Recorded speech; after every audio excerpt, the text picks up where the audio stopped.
Zoe usually does something over here. Does that need to be done? Oh yeah, thank you. Mhm. Thing I delegated. That's our background. Mm-hmm. Good to have belt and suspenders. It usually just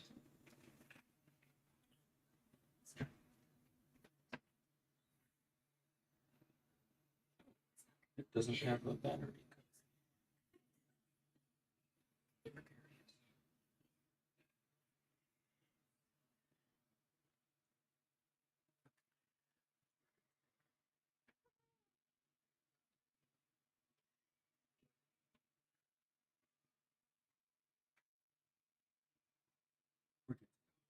Okay.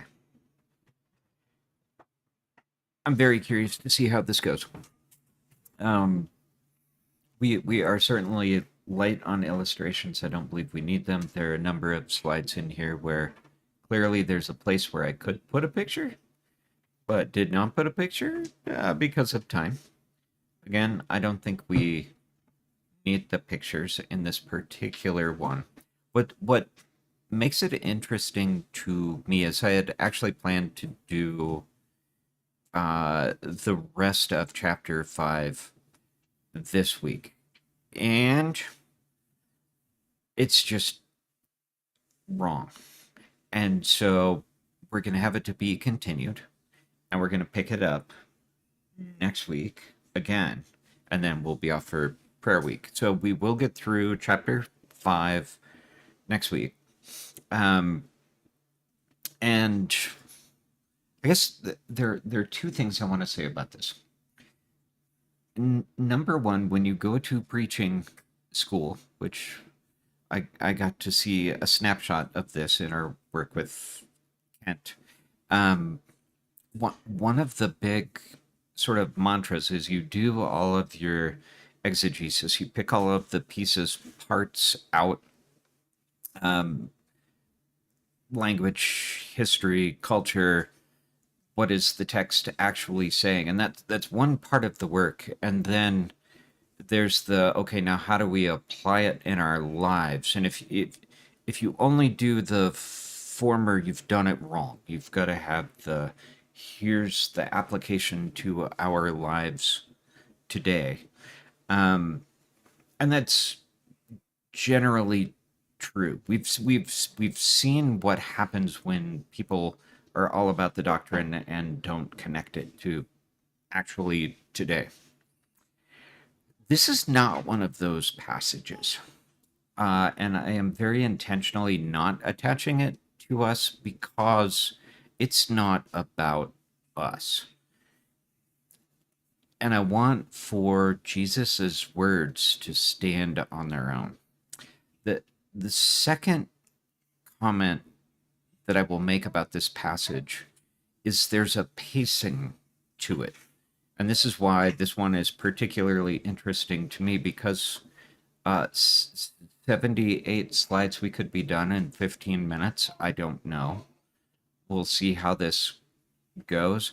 Um, Crystal and I went to go see Leonardo DiCaprio's Romeo and Juliet, and it's so good. And one of the reasons why it's so good is because the pace is what had been intended.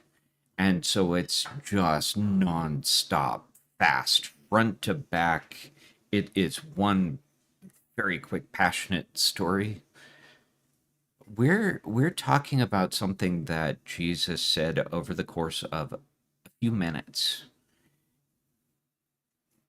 And if I feel like if I'm tearing apart the theology, we miss the moment.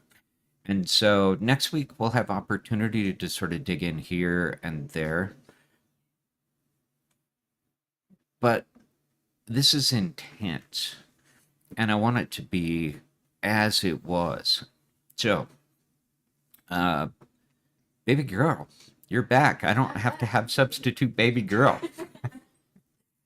The man went away and told the Jews that it was Jesus who had made him well. For this reason, the Jews were persecuting Jesus because he was doing these things on the Sabbath. But he answered them, My Father is working until now, and I myself am working. For this reason, therefore, the Jews were seeking all the more to kill him, because he not only was breaking the Sabbath, but also was calling God his own Father, making himself equal with God. Therefore Jesus answered and was saying to them, Truly, truly, I say to you, the Son can do nothing of himself unless it is something he sees the Father do. For whatever the Father does, these things the Son also does in like manner. For the Father loves the Son, and shows him all things that he himself is doing. And the Father will show him greater works than these, so that you will marvel. For just as the Father raises the dead and gives them life, even so the Son also gives life to whom he wishes. For not even the Father judges anyone, but he has given all judgment to the Son, so that all will honor the Son, even as they honor the Father.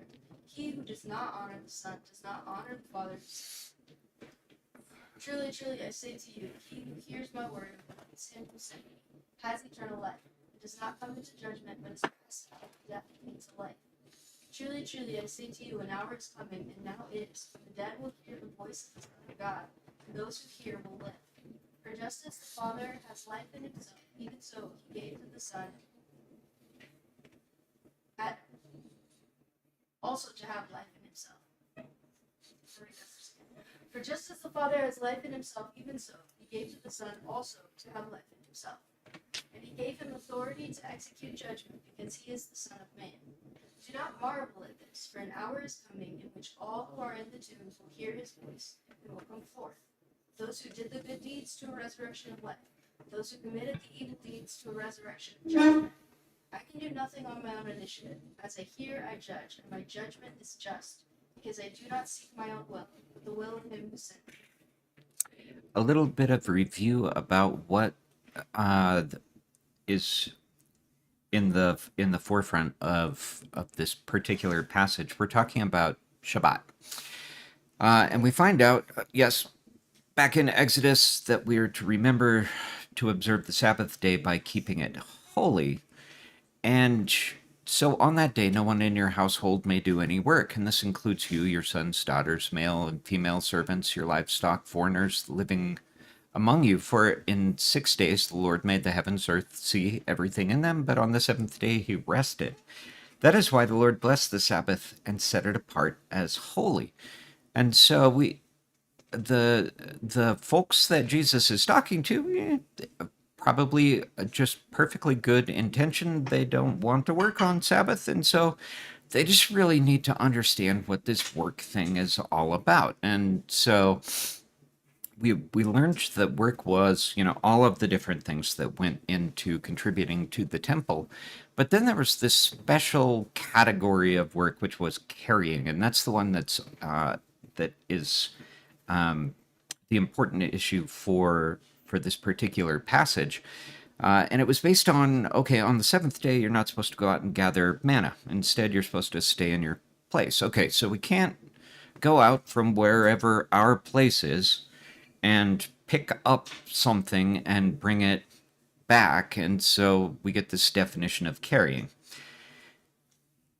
And then we have to understand, what does it mean to actually stay in our place? And thank goodness we've got rabbis who can interpret this for us. And we find out that our place is 4 cubits. Like we've got 6 feet around, enough room that you can stretch out your hands and your arms. That's your place. And so we get this definition of carrying, which involves carrying from one particular domain, your private domain, in this case our house, to another domain, so a public domain. And we get all of these definitions about, what does it mean to carry? Does throwing count as carrying, and so on. And so if we're supposed to stay in our place and we're not supposed to carry, and we get these definitions of carrying, then we raise questions about, am I carrying my earrings? And the answer is absolutely not. You're not carrying your earrings. We're going to work through some definitions around that. If you've got a hair tie, you're not carrying your hair tie that's worn in your hair. We've got all sorts of things to qualify what it means to carry. And interestingly, if you don't lift it above your head, that's also a good thing, and that's going to become highly relevant here very shortly. And the fun part about this particular passage is Jesus tells this man, pick up your mat. Okay, he's in a public domain. Pick up your mat, picks it up, hasn't violated anything. And then Jesus says, and walk.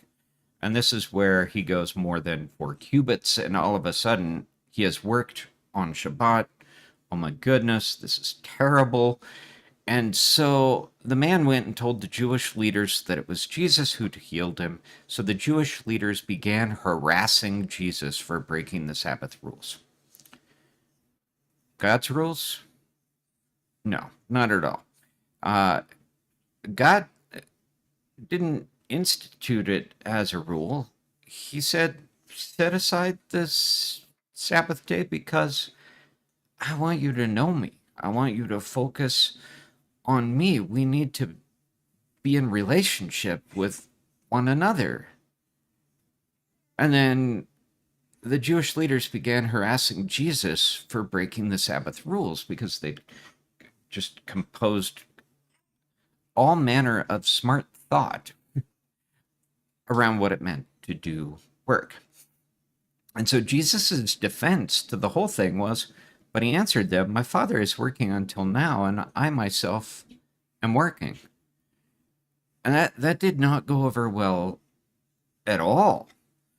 For this reason, therefore, the Jews were seeking all the more to kill him because he was not only breaking the Sabbath, but he was calling God his own Father, making himself equal with God. And we've got this really well-trodden path that people who teach on this go down. And it is he said, my Father, and the Jewish people at this time did not say, my Father. They might call God Father, but it's our Father, and this my is possessive and says there's something unique about this relationship. And so they're up in arms. Why do you think you're so special on par with God? And we're just not going to do that because there's this whole other thing about Shabbat that is tied up in this. See, Jesus's defense was not, my Father. His defense was, my Father is working until now, and I myself am working. He didn't, he could have gone down this whole path of, you guys have totally misunderstood what Shabbat is all about. That would have been a reasonable course of action. He could have gone down the, well, you've got this definition of work, and so let's talk about your definition of work and whether that is actually what God intended. But he doesn't.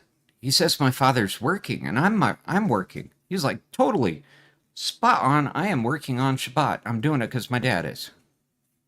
I was like, what? And the thing is that we've seen him consistently through this book going after people's hearts. He's like, I don't care about what you're saying. We're going straight for your heart. And the problem is, just like us with our rationalism, Jesus has this problem that they've got their big brains involved in the entire picture. And he doesn't want to win their brains. He wants hearts. And so he goes straight for their brain to get to their heart. And so here's the issue that they have. Shabbat rest, it comes from when God finished creating everything. He sat down. He rested. He was done. And they said, all y'all also rest and hang out with me one day a week.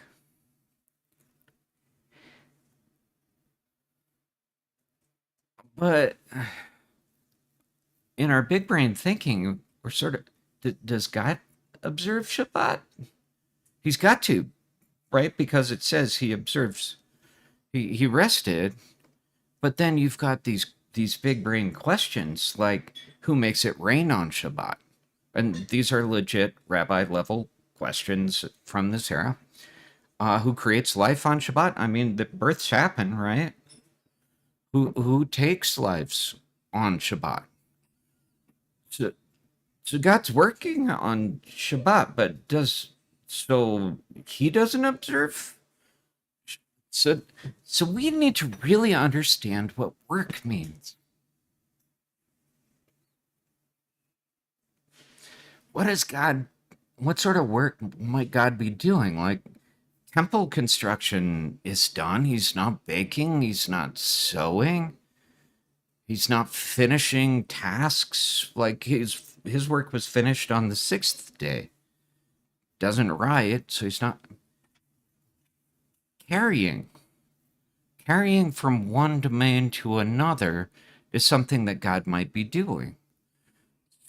Birth, you have this new thing that's coming into the world, and death, you've got this thing that is leaving the world, and rain, you've got something that's moving across the land, and so you've got this real problem. Is God carrying on Shabbat? And what they decided was that, okay, well, what's important is to understand staying in your place. And so we need to understand what God's place is, like what's his domain. And thankfully, in the Talmud, we get an answer to this. And there was this particular heretic there. After the audience departed, he said to the rabbis, "Your words are nothing but falsehood. Did you not say that God says and performs? Why does he not observe Shabbat?" And they said to him, "Wicked one of the world, is a person not permitted to carry within his courtyard on Shabbat?" He said to him, "Yes." And they said, "The upper and lower realms are the courtyard of the Holy One, blessed be he. As it is stated, the entire world is filled with his glory," in Isaiah 6:3. "And is it not so that even if a person is in a location where it is forbidden to carry, he may carry a distance equivalent to his height?" He said to them, "Yes." And they said, "It is written, do I not fill the heavens and the earth?" And this is what the big brain rabbis had figured out, was that all the world is God's domain. So he totally carries things on Shabbat, but he never crosses domain boundaries. And so it's totally okay. God does work, but it's all within one domain. And so he's not liable for violating Shabbat.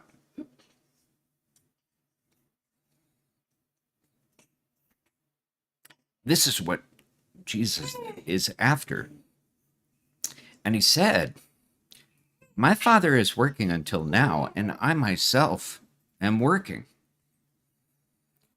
Totally fine for me to be working on Shabbat. My dad works on Shabbat. We're working together. Well, you can see they understand exactly what he is saying, right? They're not happy. Therefore, the Jews were seeking all the more to kill him. And I think one thing I would point out here, it doesn't say, therefore, the Jews were seeking to kill him. They were seeking all the more to kill him.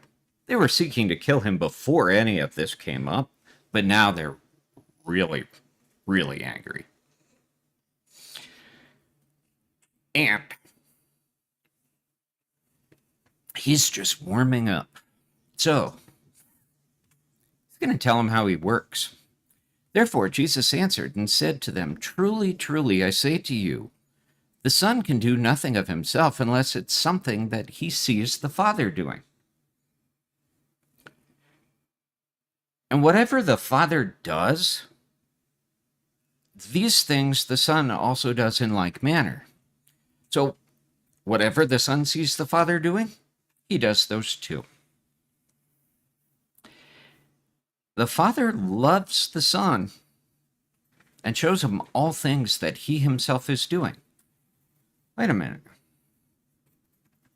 So, If the Son can do everything that the Father shows him, and the Father loves the Son, and that means that the Father shows him everything he does, Jesus just told them, I can do everything the Father does. I'm working on Shabbat. Everything that God can do, I can do. And guess what? That is going to include things that you haven't even seen or thought of yet, because the Father is going to show me greater works than anything that you have ever seen before. And let's be really clear. The greater things that you have never seen before, you know who's going to do those? I'm going to do those, because I do everything the Father shows me.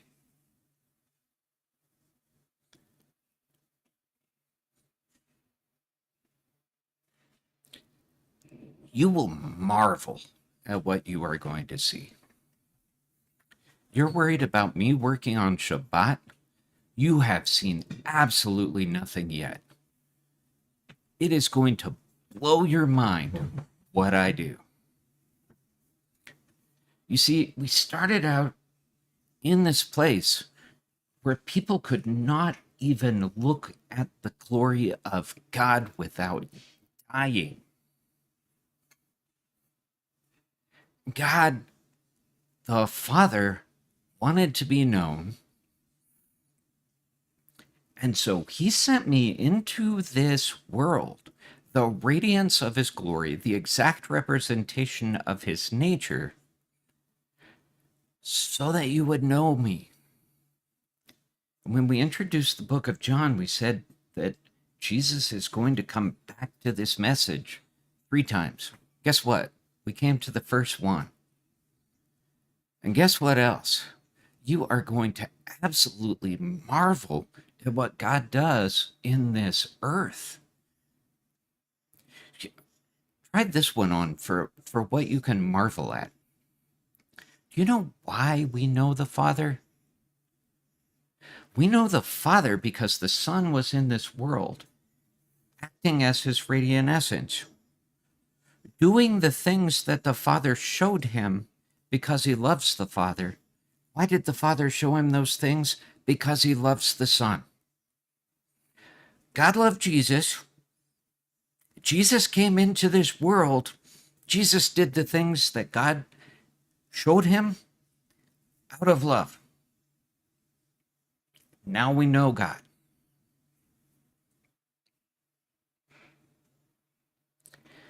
What sorts of things is Jesus going to do that they will marvel at? Let's start with, for just as the Father raises the dead and gives them life, even so the Son also gives life to whom he wishes. That's crazy. It says in Deuteronomy, and these guys are just fully aware of this, that I am he, and there is no God besides me. It is I who put to death and give life. Only God can do that.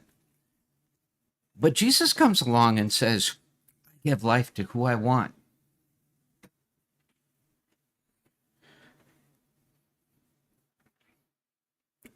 Guess what? You're going to marvel at what I'm going to do. Okay, well, let's look at this from the other direction. Maybe it's not special that you can give life.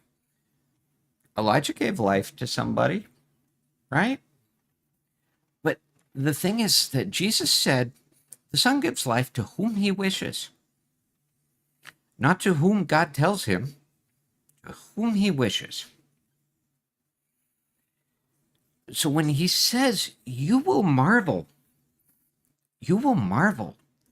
that he has life inside of him and he gives it to who he wants. You're also going to marvel because all judgment has been given to the Son. How confident is the Father in how well the Son is going to judge? The Father doesn't judge anybody. Doesn't have to. Why? The Son's going to take care of it. It's going to get it perfect. Pharisees, You who are harassing me about Shabbat, you think you're the judges? I'm the judge. Like, not even God judges. Not Father, me. I judge. Why do you do that? So that everybody will honor me just the same way they honor the Father. That makes sense, right? He's the radiant essence of God Himself. Guess what else? If you do not honor me, you do not honor the Father. You think you're holding to these rules correctly for Shabbat is honoring? Absolutely dishonoring. Honor me. For this reason also God highly exalted him and bestowed on him the name which is above every name, so that at the name of Jesus every knee will bow, of those who are in heaven and on earth and under earth, and that every tongue will confess that Jesus Christ is Lord to the glory of the Father. You need to bow your knee. Honor me.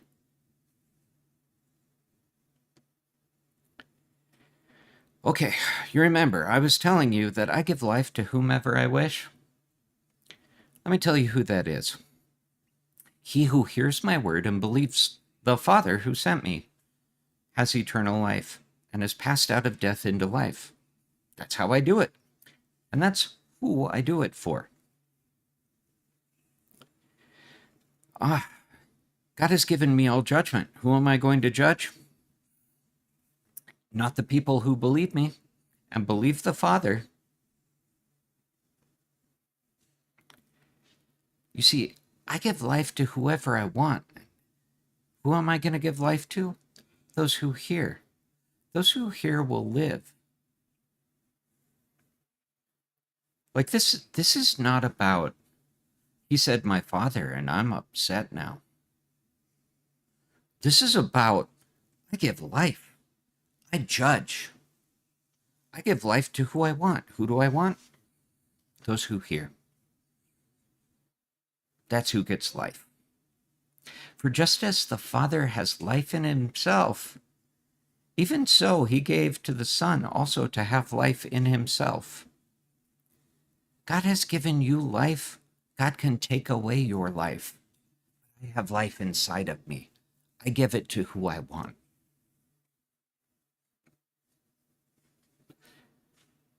Because I am the exact representation of God Himself. You see, God the Father doesn't judge anyone because He knows I've got it. He's delegated it entirely. Why do you do that? He gave me the authority to execute judgment because I am the Son of Man. There's only one other place in the Septuagint where there's this construction, Son of Man. No definite articles anywhere. Daniel 7:13 and 14. I kept looking in the night visions, and behold, with the clouds of heaven, one like a son of man was coming, and he came up to the Ancient of Days and was presented before him.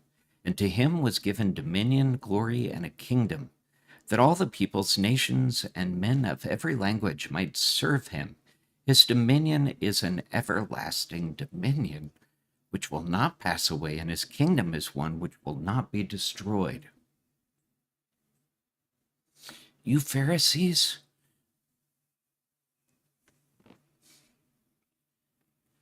you will marvel.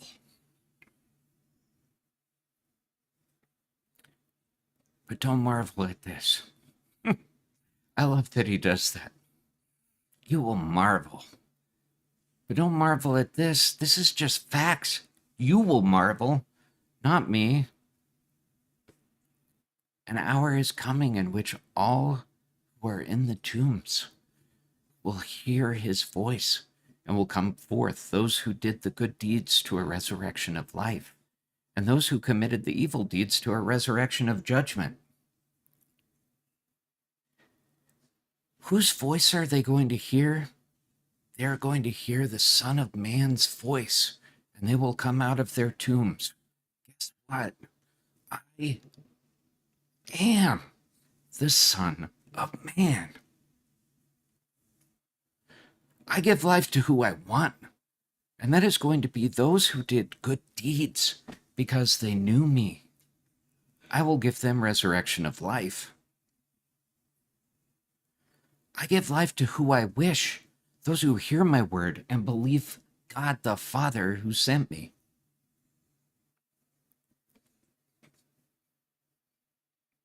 You see, he's given all judgment to me.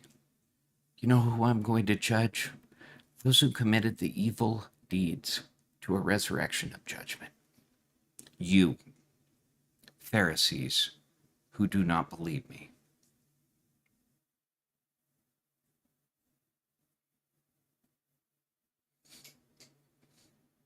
And here's the thing. I can do nothing on my own initiative. As I hear, I judge. And my judgment is just because I do not seek my own will, but the will of him who sent me. How do you make sense of that? I am God.